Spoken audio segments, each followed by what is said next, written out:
Hello, and welcome to EMA Foundation's Shared Leadership Research presentation. I'm Julia Minassian, I go by she/her pronouns, and I work in partner relations and am a research lead at EMA Foundation. Today, my colleague Erika Cao and I will be discussing shared leadership models along with the implementation of power-shifting systems in the international non-governmental organization, or INGO space. Please keep in mind that any information or practices that we present today will naturally necessitate adaptation to your specific context and organization. Here, our research is meant to be a jumping-off point, and we invite you to further explore your own network, as well as EMA's network and learning platforms.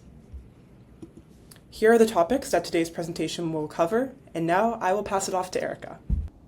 Hi, my name is Erika Cao. I'm EMA Senior Project Manager, and I'll be providing context for the research findings we're about to present.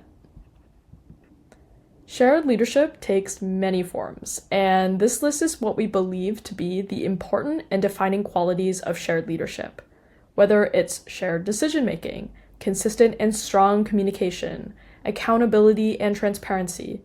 These qualities hopefully resonate with you because they are what a lot of organizations hope leadership looks like, though in practice may not always be the case, particularly when leadership is hierarchical, directed by one CEO, or white dominant. We strongly believe in shared leadership practices because they discourage the power imbalances that come with hierarchical leadership. Power imbalances are really the primary barriers to encouraging a culture of trust, increased collaboration, and reciprocity, which is what ultimately allows us to meet the moment with our missions and achieve what we set out to do. Moving into our peer review, this covers 3 examples of INGOs that have implemented shared leadership models and values. Specifically, this presentation will cover FRIDA Young Feminist Fund, Urgent Action Fund, and Women's Earth Alliance. FRIDA Young Feminist Fund is a global organization working to accompany young feminists in action. The organization practices inclusive governance through its co-executive directors, who work with the co-chaired governing board and a representative global advisory committee. Urgent Action Fund is another international organization that embraces feminist principles of philanthropy and works with those of historically marginalized genders. Rather than having co-executive directors, Urgent Action Fund has a 5-person leadership team, including the executive director, that share the leadership responsibilities among each other. Women's Earth Alliance accompanies women working on grassroots solutions to maintain and protect the Earth. Similar to FRIDA Young Feminist Fund, they practice shared leadership through co-executive directors, and the governance structure incorporates global perspectives. Next, Erika and I will discuss some of the current best thinking that relates to shared leadership models, beginning with decentralized leadership. Holacracy is a management framework that systematizes decentralized leadership, specifically with distributed decision-making and participatory governance. Benefits of a decentralized framework like Holacracy include reduced burnout, clear team boundaries, and efficient processes. For those who would like to learn more about Holacracy, we will link the Holacracy Kickstart guide as well as a practitioner training course in the description below. Anti-racist and decolonized leadership are interrelated, though there are some key differences and nuances that differentiate the two. So the most defining trait of anti-racist leadership is that it centers equity through action. In particular, it relies on an understanding of how racial and social identities intersect with power and privilege. Anti-racist leaders are intentional in their cultivation of organizational culture and environment, and support their members through equitable structures. Now, decolonized leadership, at a similar end of the spectrum, refers to the repatriation, or returning and recentering, of the context of indigenous communities and land in our leadership.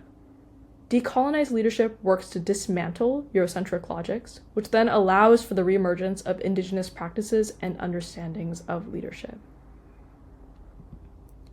In thinking of how we implement anti-racist leadership, there are a few practices we'd like to spotlight.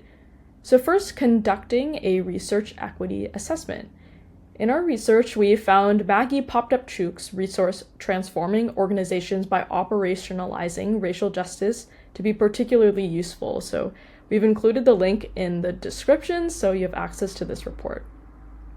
And in her report, Potapchuk walks through the process of the assessment, including identifying and interrogating policies, practices, and culture to uncover racial inequities, learning how power operates within your organization, tracking different types of decision-making to understand power dynamics, and finally, revising inequitable practices in a way that operates a vision of a more racially just and equitable work environment.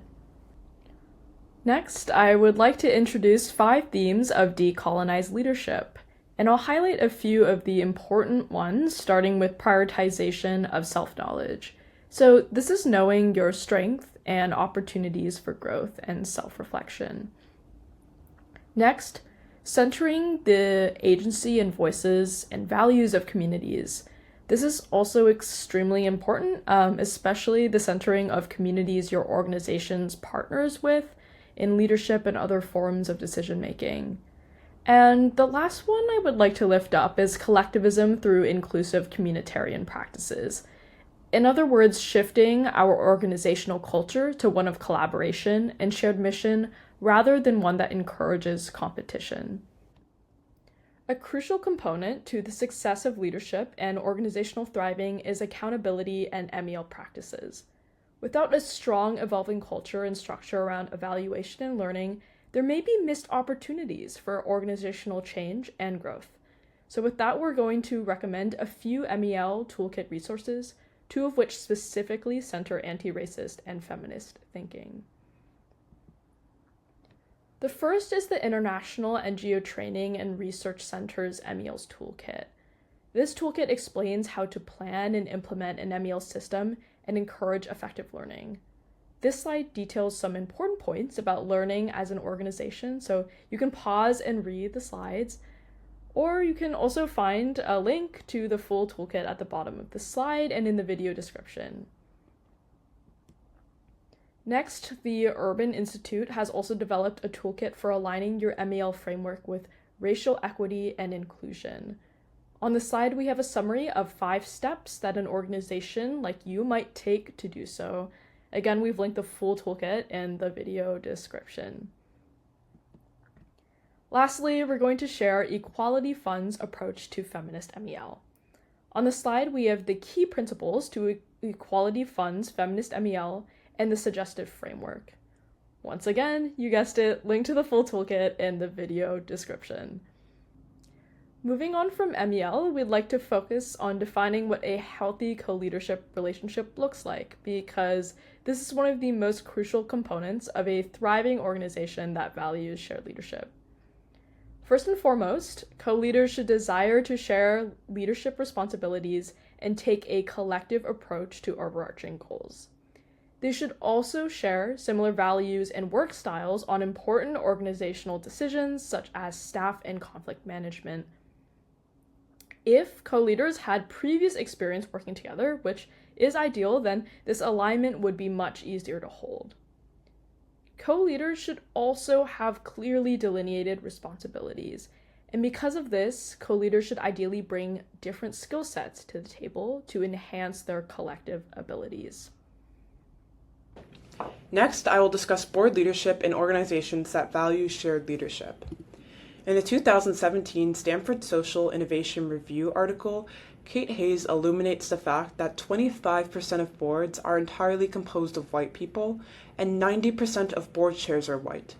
These statistics highlight the vitality of building a board structure that supports equity and diversity. There are 4 principles of purpose-driven board leadership, 2 of which I will highlight in depth. First, authorized voice and power concern the composition of the board, specifically whether the composition of a board is inclusive of and authorized by the communities that the organization accompanies. Also, holding an equity mindset is imperative for boards and organization leadership. An equity mindset is 2-pronged. There is awareness of systematic inequities within and outside of the organization, and beyond awareness, there is also action, where the board focuses on how the organization's policies and choices can create equitable outcomes. An alternative model to board leadership is partnership governance, which focuses on the board and staff working together in a non-hierarchical setting. A key tenet of partnership governance is evaluation and communication. especially as the organization adapts to changing circumstances in order to maintain value alignment. On a similar note, the Radically Reinventing Leadership mission seeks to support staff in the context of emerging shared leadership. They suggest creating an executive leadership training committee of staff and board members to map out a leadership configuration that meets the needs of the organization. Important facets of leadership-oriented organizations include topics of equity and operational success. Finally, we'd like to end with an invitation for you to reflect on your current leadership practices, consider challenges that may have arisen, and identify areas in which there are opportunities for growth. So first, we would love for you to consider instances when you felt most supported by members of your leadership team. What structures, resources, and organizational practices have made this possible? Next, what about a time when you experienced a challenge as a leader and weren't able to access support from the organization? What support were you missing, and what changes would be needed in order for your needs to have been met? So, with those reflections in mind, now consider the following questions.